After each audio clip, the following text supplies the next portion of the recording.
Oh man, that feels a lot better. I forgot to adjust the camera speed in the last episode. The last one I'm feeling a bit more relieved. But in any case, greetings all, Blue Knight. Welcome back to Ratchet and Clank. Previously, we crash landed on Novalis in hopes of finding another ship to continue the search for this Captain Qwark character Clank is looking for. Today, we're gonna search around Novalis even more in order to procure a ship in order to reach that goal.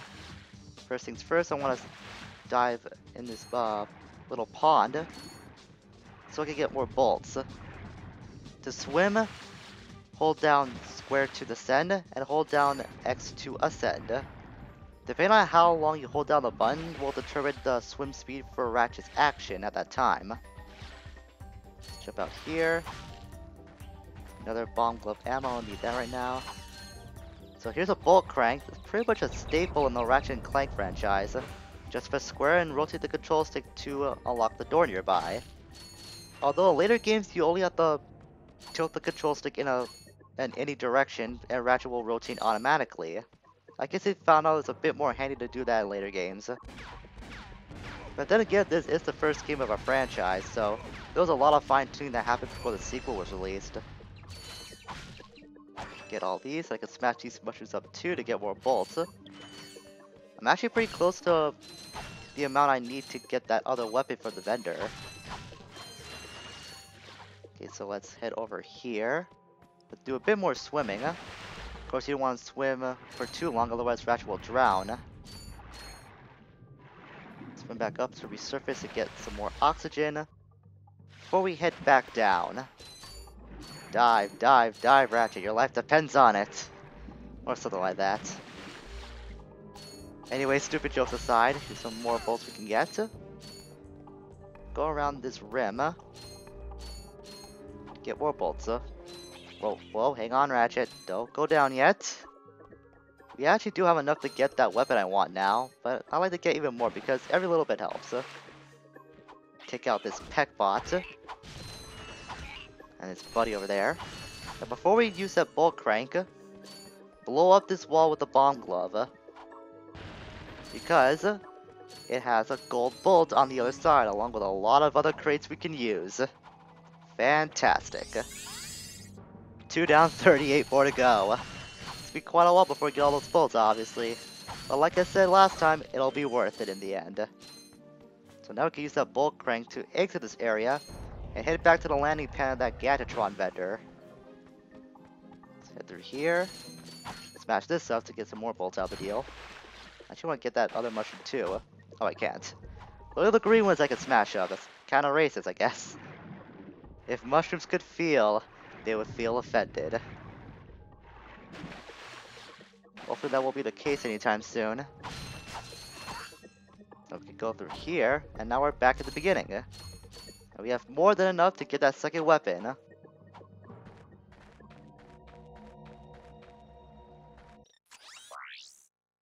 It's... Hi there, Fuzzball. Hi, mister. The Porositor. And we can also get some ammo if we want. It ranges from 1 to how much that you need at the time. But I encourage you not to buy too much, otherwise you will have enough to buy other weapons or other goodies down the line. So I suggest try to get as much as you need. Just try to estimate. Like, I think I'll go for 70. So, you gonna buy something or what? Yeah, I'm buying something. Just hold your horses, will ya? And we exit. Ratchet admires its new toy. The Porositor is very helpful in clearing out small enemies, especially if you get surrounded by them. As I'll do with these Peck bots momentarily. Before taking out his other buddy, which, believe it or not, it's called the Bird Bot. Where it looks nothing like a bird at all. Maybe it's got like the hawk of a bird or something, I don't know. It's pretty weird. Maybe they're just trying to exterminate these Peck bots, but they're not really interacting with the Peck bots at all. So it's a weird naming scheme. In any case, I'll use the Porositor in action, and look at how well it clears out those small little buggers.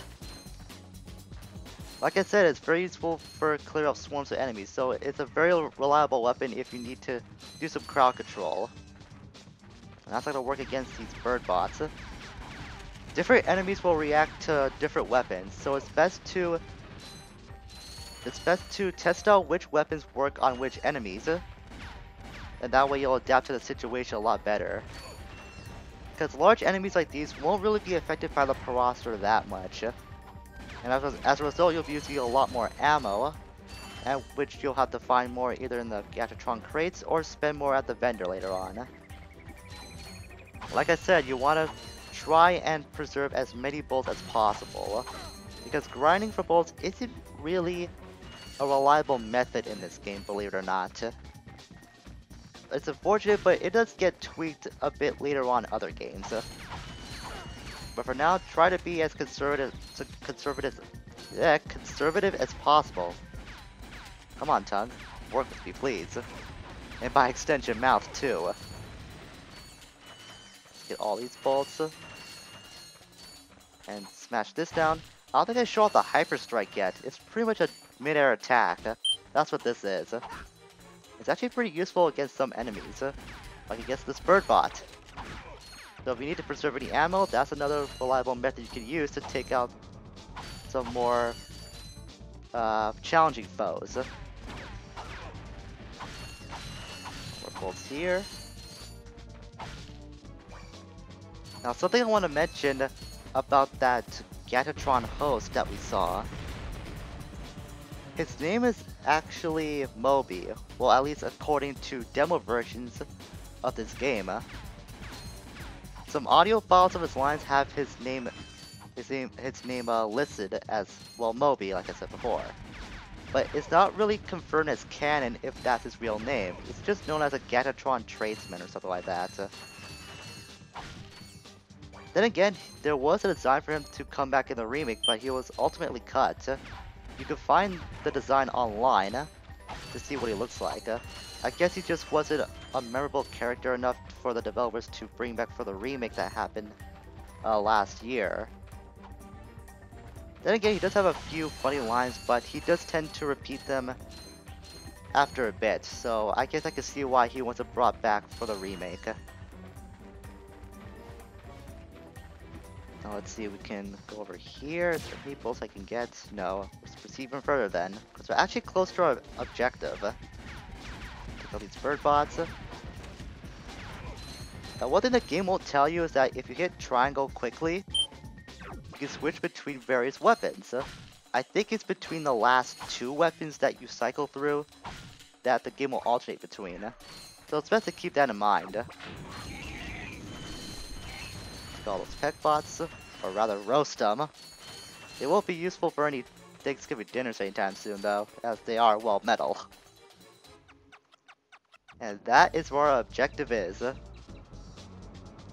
It's best to leave the crates behind for now, because the minute that you take out all these bird bots, the cutscene will activate. So I'm going to take these guys out one by one and try to get as many bolts as possible.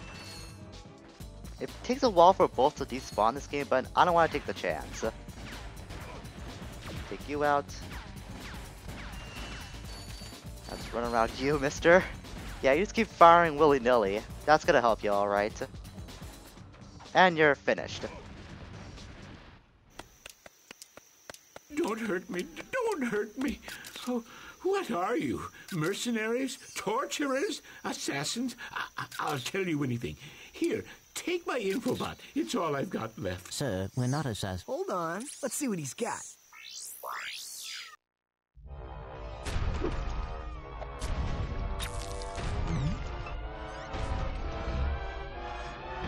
Has this ever happened to you?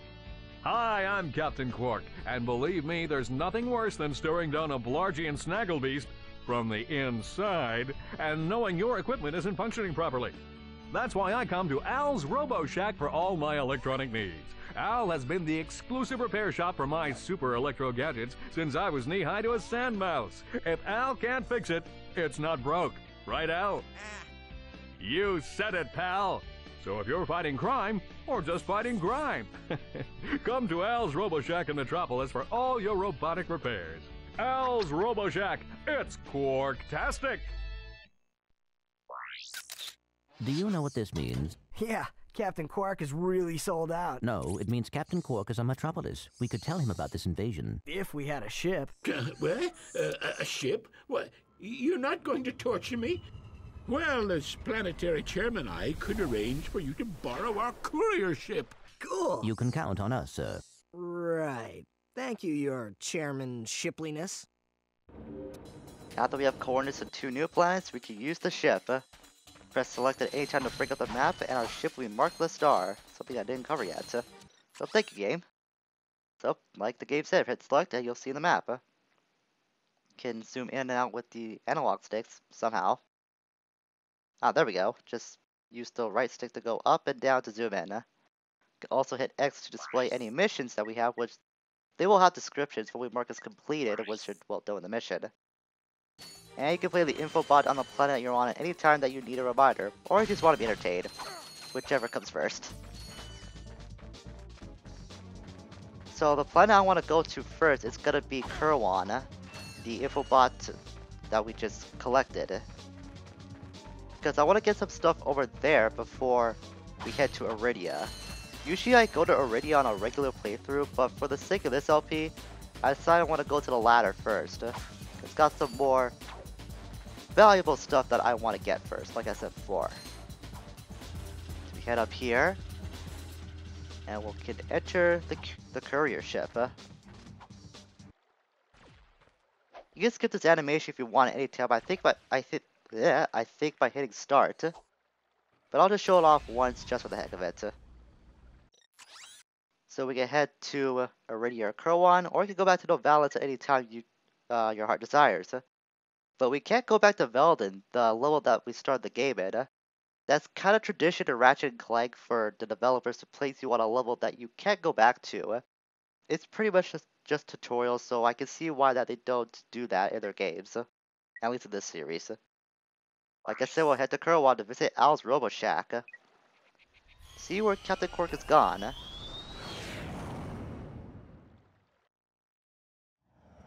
You'll get some fancy flying as their loading screen. Usually goes for like 2 or 3 scenes before we head to the planet, like so. You can also skip the exiting ship animation by hitting, I think, start as well. But like I said, I'll just show it off once just to see how it looks like. And ladies and gentlemen, welcome to Metropolis, the planet Qwark. So, I want to show off the descriptions for some of the missions that we can do. But some of them can tend to scroll if there's a lot of text, so I won't be showing that too often. It's more helpful to bring it up for the map, if anything, obviously.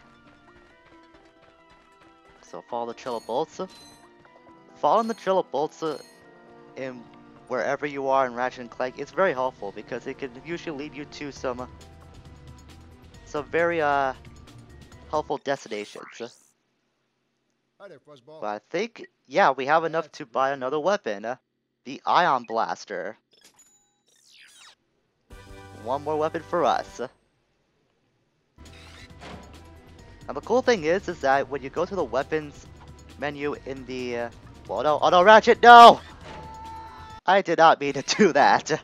I wall jumped by accident, which is something I don't think I really covered in full yet. But as I was saying, if you go to the weapons menu in the pause screen, then Ratchet will have a little animation for whatever weapon that you choose there. Also, that weapon will be equipped after you're done selecting.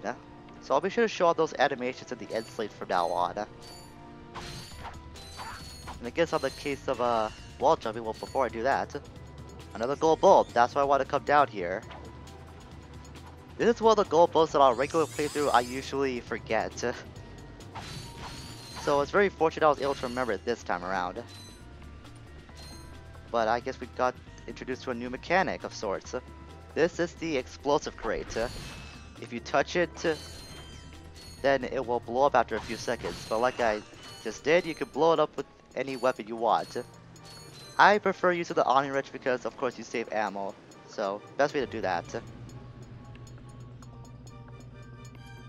pretty sure we'll get the wall jumping at some point, because I want to talk about that mechanic in a bit more context. I think we'll get to that anytime soon, though.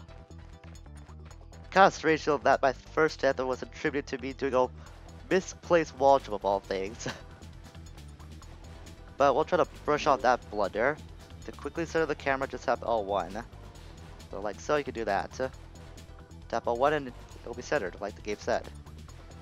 But I do Ion Blaster work. The full name is the Ion Blaster, but it's just called Blaster in the game for some reason. Maybe it's reminding them of Toy Story too much because Zurg used the Ion Blaster, but whatever. Well, these crates. Okay, where to go? I think we'll just go on this path because this will actually be the route to Al's Robo Shack. I'm gonna take care of this Robomut and its handler, the Blarg Commander. Now, I have mixed opinions about the blaster. It can rapid fire very well quickly, as the term rapid fire goes. But as we've seen with the Blarg Commander, it can take quite a few hits to take down a large enemy like so. I kind of use it as a sniping weapon, if anything. So we can hold down the L1 button to aim it, so we can take out this helicopter commander. Like so. So yeah, I kind of use this more as a sniping weapon, if anything, like I said before. It's pretty weak and it goes through ammo very quickly. Fortunately, I find this is one of the more frequent weapons that you can find ammunition from. But like I said, due to its weak power, I tend not to use it as much. Get back here, buddy! Fine, be a coward. I'll deal with you momentarily. I want to get all these crates anyways. You know you have map? Yes, I do, Gabe. Thank you very much for that useless help desk message. It's kind of the people that's kind of the reason why people tend to turn off those help desk messages. They tend to repeat stuff that you already know, especially in a short span of time. So that Blarg Commander's right over there. I'm not sure if it was mentioned quickly, but the species that Chairman Drek is leading is called the Blarg. You'll know them when you see their design. They're pretty similar, and they show up quite a lot in the game. Like reddish skin with pupilless eyes, I guess. It's pretty much that's their simplicity of design, so they're easy to identify. Though in the remake they do have pupils for some reason. Not sure why. Maybe because they just couldn't put pupils on because of the tech at the time, and they could do it now because it was on the PS4. Who knows? Okay, so let's head down here. Of course, follow the trail of bolts like breadcrumbs as always. What am I doing? I want to use that. Kind of curious now. How many weapons wise cycle with the quick select triangle thing? Blaster, bomb. Yeah, just 2 weapons. That's what I thought. In later games, they extended to 3 weapons. So that's why I was a bit hesitant on my guess from earlier. Ratchet, that's the man we saw on the infobot. Remember? He knows Captain Qwark. Hey, you're that robot guy, right? No, actually, I build robots. I myself am not a robot guy, per se. Nerd.